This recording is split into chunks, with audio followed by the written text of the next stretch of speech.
হুজাৰ ৰায়কাটা ইছলামপুৰত আটক 2 গভাইত চোৰ আটকাধীন চোৰ দুটা ক্ৰমে আমিৰ হুছেইন আৰু তাপস দাস ধৃত 2 চোৰে দীৰ্ঘদিন ধৰি উক্ত অঞ্চলত চুৰি কাৰ্য সংঘটিত কৰি আহিছিল আৰু গৰু ছাগলী পানী তোলা মটৰ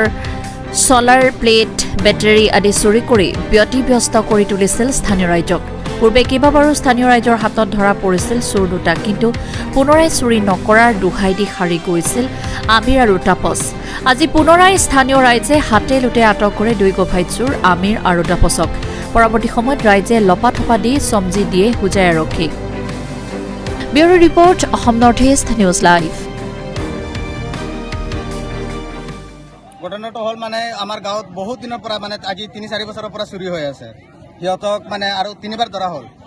অলপ মানে ৰাইজে মাৰাচাৰক মাৰধৰ কৰা নাই একো কৰা নাই এৰি দিছে মানে কৈছে আৰু নকৰো বুলি কৈছে সিহঁতে কৈছে আৰু চুৰি নকৰো আমি কৰি পেলাই সিহঁতক এৰি দিলে কিন্তু তাৰ পিছতো সিহঁতে চুৰি কৰি আছে ইমান দিনৰ পৰা আমি আনিছিলো সোলাৰ প্লেট দুটা 165 ৱাৰ্ডৰ সোলাৰ প্লেট দুটা লৈ গ'ল আৰু গাঁৱৰ মানে মানুহৰ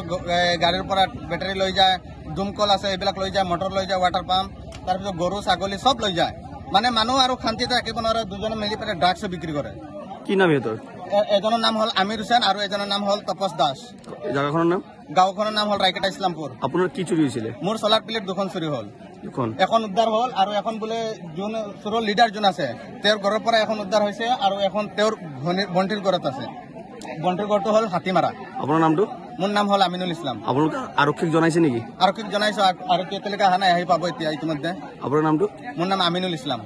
ঠিক আছে